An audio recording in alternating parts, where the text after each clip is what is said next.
মনে হচ্ছে বাড়িতে ঠিক করে পৌঁছাবো তো? রাতে বাড়িতে ফিরতে পারবো তো? জানি না, জানি না কত দিনে এই জিনিসের মুক্তি হবে। যাই হোক, আমার পার্সোনাল গাড়ি আছে। আমি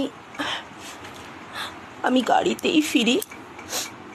কিন্তু যারা বাসে, ট্রামে এগুলোতে ট্রাভেল করে তাদের কি হবে? এত সাধারণ মানুষ আছে, এত সাধারণ মেয়ে আছে, তাদের কি হবে? আমার গাড়ি আছে। খালি মাথায় এই চিন্তা আসছে, বেশি রাত্রি হয়ে গেলে কি করে ফিরবো?